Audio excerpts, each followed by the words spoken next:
Salut tout le monde, c'est Christo, j'espère que vous allez bien et bienvenue pour une nouvelle vidéo. Alors dans cette vidéo on se retrouve aujourd'hui pour faire un nouveau Sucker Punch ce jeu, donc ça fait un petit moment que j'en ai pas fait, mais ça fait plaisir d'en parler parce que c'est un concept que j'aime beaucoup, parce que c'est un concept qui me permet d'apprendre des choses simplement sur les jeux que je joue, que je termine, etc. Donc dans cette vidéo on se retrouve tout simplement pour parler d'un jeu que j'ai fini l'an dernier, que j'ai parlé un petit peu mais que j'ai pas parlé tant que ça. Donc aujourd'hui nous allons parler simplement de ce petit Never Dead, comme vous avez pu voir dans le titre et la miniature. Alors est-ce que j'ai aimé le jeu? Qu'est-ce que j'en pense? Est-ce que le jeu est à acheter, est à jouer? Je vais vous en parler de suite dans cette vidéo. Popping up like bottles of Dom Perignon. Dress it up and say Laurent like nothing's wrong. Sugar cold, the sweet and low, girl watch it song. Hit a lick, got a little taste of what you want. Catch a wave and caps out in the Palisades. Born and raised, get paid to serve for USA. Tripping out. Alors, avant ça, petite présentation, après on fera la critique comme d'hab. Never Dead, c'est un jeu qui est sorti le 3 février 2012 sur PS3 et Xbox 360. Donc malheureusement il n'est pas sorti sur PC. C'est un peu dommage, du coup ça fait... des gens qui pourront moins y jouer. Alors Never Dead, qu'est-ce que c'est? Pour ceux qui ne savent pas, il s'agit d'un jeu d'action-aventure qui a été développé par Rebellion, donc Rebellion qu'on fait notamment Rogue Warrior. Non mais c'est quoi ce gameplay? On voit rien. Ils ont fait également Alien vs Predator. Ils ont fait les Sniper Elite, hein, qui est d'ailleurs leur licence la plus connue. Après je sais pas pour le 1, mais je sais que les derniers c'est eux qui l'ont fait. Ce que j'ai appris, mais ils ont également fait, ils ont également participé pour créer le jeu Les Simpsons, le jeu, donc je savais pas du tout, mais je l'ai appris ça en faisant des recherches. D'ailleurs il y a l'ami Kevin qui a fait une critique sur le jeu des Simpsons, donc ça intéresse, n'hésitez pas à aller voir. Alors, et bien sûr, si on parle de Rebellion, c'est aussi parce qu'ils ont fait le jeu qu'on est en train de parler actuellement, à savoir Never Dead. Non, Never Dead, qu'est-ce que c'est? Déjà le titre du jeu, on va dire, vous indique un peu le but du jeu, tout simplement parce que, comme vous pouvez le savoir, Never Dead, en français ça se dit jamais mourir, et oui je suis fort en anglais, que Never Dead ça veut dire jamais mourir, donc en gros vous avez bien compris, en fait dans ce jeu vous ne pouvez pas mourir simplement, car en gros c'est très simple, vous allez incarner Brice Boltzmann, je ne sais pas si je le dis très bien, parce que ça fait longtemps que j'ai fini maintenant le jeu, qui a la particularité d'être devenu immortel à cause d'une malédiction. Donc au final, une malédiction qui vous rend immortel, est-ce qu'on peut appeler ça vraiment une malédiction? Car au final, l'immortalité, je pense que c'est un truc que beaucoup de personnes rêveraient d'avoir, hein. Ça serait le kiff, imaginez, vous ne mourrez pas, ça serait classe, mais en même temps, ce serait peut-être triste aussi, parce que le problème, c'est que si vous êtes immortel, vous verrez tous vos amis mourir, et ce serait vraiment triste en vrai, donc ça serait vraiment le pire dans l'immortalité. Notre Brice, donc Brice, le personnage du jeu, nous fait bien comprendre que être immortel, ce n'est pas forcément un atout, et que pour lui c'est même horrible carrément d'être immortel, ce n'est pas une chose concevable. Et en gros oui il a bien raison, parce qu'il faut, ce qu'il faut savoir c'est que le personnage il est du coup extrêmement vieux. Et oui le problème c'est que ok il est immortel, mais le personnage va continuer à vieillir, ce qui fait que quand vous commencez le jeu, votre personnage il aura déjà 500 ans. Ah shit, here we go again. 500 ans? C'est le même âge que ma vie. Ok, alors vu que c'est un peu vulgaire, on va changer la voix je pense. Ouais, moi franchement j'aime beaucoup les Sargents, c'est vraiment super beau, j'adore ça, franchement. Pourquoi c'est dérangeant le fait qu'il a 500 ans? Bah c'est très simple, c'est parce que dans le jeu, ce sera vraiment la particularité. Quand vous allez vous battre contre les ennemis, vous allez souvent perdre vos membres. Donc en gros, vous allez perdre votre bras, vos bras, etc. Pour vous dire, vous pouvez perdre vos membres jusqu'à carrément contrôler que votre tête. Mais heureusement, vous pouvez vous régénérer, hein, bien évidemment. Mais c'est quand même compliqué quoi, de perdre, de tout perdre, quoi, parce que du coup, le personnage se comporte limite comme un zombie un peu. En gros, il perd ses membres, mais ça lui fait rien. Par contre, attention. Parce que c'est pas parce que Brice est immortel que vous ne pouvez pas perdre. Et oui, parce qu'il y a quand même des choses qui peuvent vous faire perdre. Car en gros, quand vous perdez tous vos membres, donc en gros, que genre il vous reste que la tête, hein, vous avez perdu le buste, les bras, les jambes, les pieds, et bien il vous reste que votre tête. Et donc là, le temps que vous régénérez, vous aurez un petit monstre qui va spawn et qui va tenter de vous avaler. Et puis bah là, s'il vous avale, bah là c'est vraiment game over.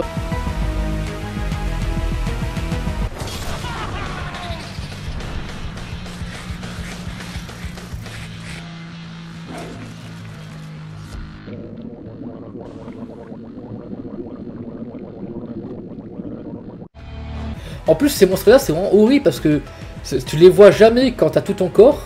Par contre quand il ne reste plus que ta tête, là crois-moi qu'ils arrivent, là ils te foncent dessus, t'envoies une tonne, c'est abusé. Un peu comme les haters finalement, oui. Vous serez également accompagné de Arcadia Maximile, une enquêteuse privée qui va en gros aider Brice à vaincre celui qui lui a donné l'immortalité, Astaros, le roi des démons. qui est le principal antagoniste de Never Dead. Du coup, votre objectif sera forcément, vous et Arcadia, de vaincre ce roi des démons, Astaros. Tant qu'on y est, continuons à parler du gameplay. Alors, au niveau du jeu, il va s'agir d'un TPS, donc vu à la troisième personne où vous voyez le personnage. Et vous aurez bien entendu des armes pour pouvoir combattre les ennemis, hein, forcément, que vous pourrez contrôler en mode dual. Ça, j'ai beaucoup aimé d'ailleurs, hein, le côté dual, donc en gros, une arme dans chaque main. Vous commencerez avec des armes qui sont moyennes, et plus vous allez avancer, plus vous allez avoir des armes qui sont de mieux en mieux. Hein. On y retrouve notamment des pistolets, des mitraillettes, des fusils d'assaut, des lance-grenades, des fusils à pompe, de quoi bien faire plaisir à tous les amateurs d'armes. Toutes ces armes sont en mode dual, donc en gros, vous allez contrôler pas un seul pistolet, mais deux pistolets, deux mitraillettes, deux fusils d'assaut, etc., etc.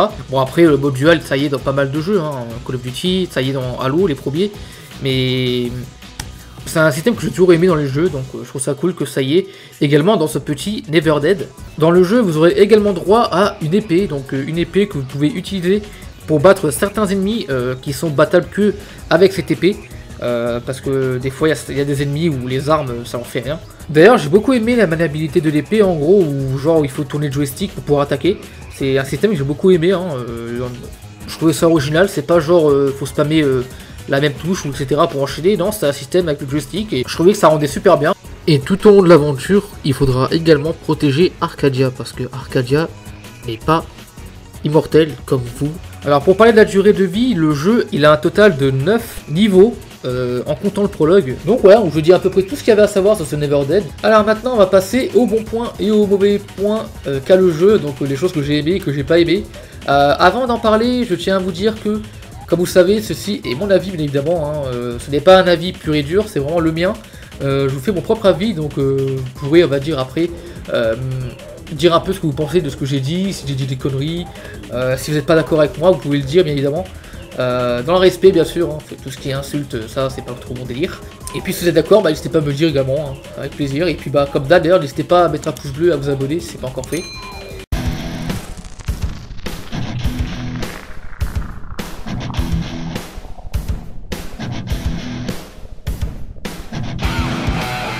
Ok, donc on se retrouve pour la partie critique. Alors oui, avant qu'on commence, vous avez pu voir que j'ai changé de t-shirt. Pour la simple et bonne raison qu'en fait, dans la partie critique, celle où j'avais le t-shirt bleu, je me suis trouvé un peu sévère avec le jeu. Parce qu'il faut savoir, la critique que je vous propose actuellement, je l'avais écrit il y a un an, donc quand j'avais fini le jeu. J'ai rejoué récemment au jeu, je trouve qu'il n'est pas si dur que ce que je pensais, donc vous allez voir un peu ça dans cette vidéo. Et puis ce qu'il faut savoir, c'est qu'au moment où j'avais terminé le jeu, j'avais quelques problèmes familial par-ci par-là, donc forcément ça a pu peut-être me rendre un peu plus sévère avec le jeu, mais en vrai je trouve que le jeu n'est pas comme je l'ai décrit dans cette vidéo. Donc en défaut, truc que je peux mettre, c'est quelques missions qui sont assez pénibles.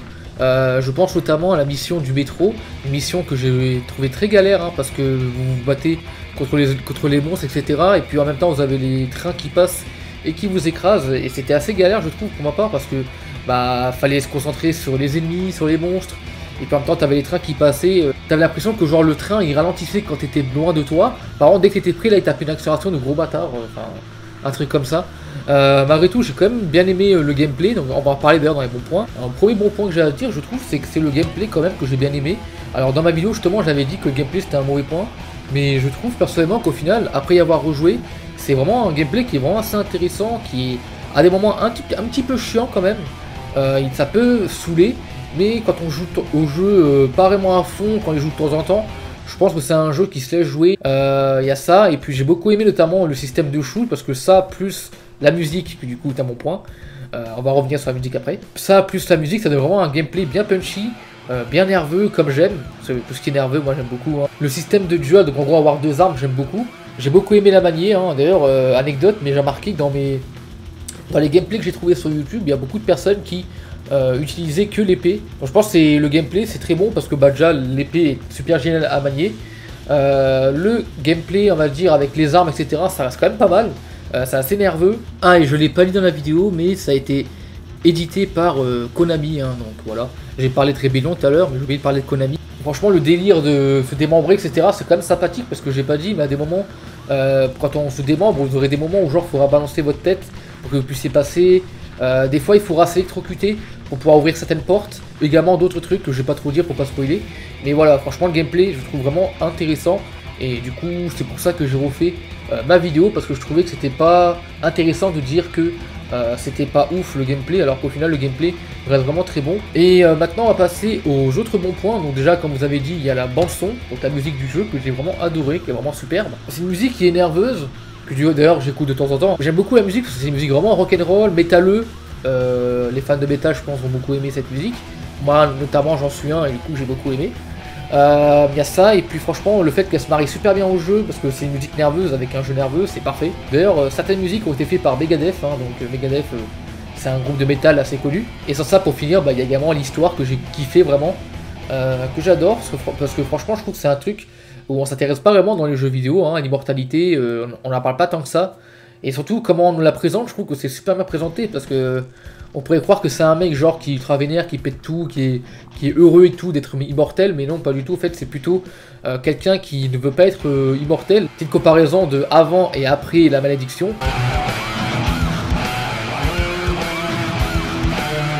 Hein, il y en a une où il aura 500 ans et une autre où il aura un peu moins d'années. Je sais plus combien il aura, mais je crois qu'il sera bien plus jeune que sur une des photos. Le gameplay que j'ai beaucoup aimé, l'histoire que j'ai trouvé vraiment sympathique avec les personnages, hein, Bryce, j'aime beaucoup son style charismatique, et puis je trouve qu'il est un peu genre un peu feignant des moments, mais j'aime bien son style, son délire un peu. Il vit comme une personne normale alors qu'au final il est pas trop normal quoi. Arcadia aussi que j'aime beaucoup, même si c'est vrai que quand on la voit au début, on peut la trouver chiante et agaçante, mais franchement plus on joue au jeu et plus on va s'attacher à elle, parce qu'elle va vraiment nous révéler petit à petit son histoire un petit peu, et c'est vraiment intéressant. Donc la note que je vais mettre à Never Dead, dans ma vidéo j'avais mis 12 sur 20. Pour moi la vraie note que je mets, c'est pas 12 sur 20, ça serait plutôt un, je dirais 14 ou 15 sur 20. Et allez, on va dire 15 sur 20 pour le jeu, ça reste quand même pas mal, parce que franchement malgré tout j'ai passé un très bon moment dessus, l'histoire était vraiment intéressante. Le boss à la fin il était quand même assez ardu, donc du coup quand on le bat on est quand même assez fier. Le jeu à des moments a de grosses difficultés, et à des moments il sait être facile, donc ça plaira à tout le monde. C'est une difficulté qui est assez variée, ça c'est cool. Donc j'espère que j'aurai bien présenté le jeu en tout cas dans cette vidéo. Donc c'était Christo, je vous dis à la prochaine pour une nouvelle vidéo. N'hésitez pas à vous abonner à la chaîne si c'est pas encore fait pour me soutenir les amis. On a atteint les 1040 abonnés, ça fait extrêmement plaisir, donc merci beaucoup à tous ceux qui s'abonnent. Donc n'hésitez pas à vous abonner à la chaîne si c'est pas encore fait, et à liker la vidéo, ça ferait vraiment plaisir et ça me soutiendrait énormément. Et du coup je vous retrouve très vite pour une prochaine vidéo. Donc dès ce que pense ce jeu, il y aura encore plein qui vont arriver, ce genre de prévu un bon petit paquet. Et on se retrouve très vite pour une prochaine vidéo sur Christo Christonic pour parler encore de jeux vidéo. Voilà, sur ce, salut!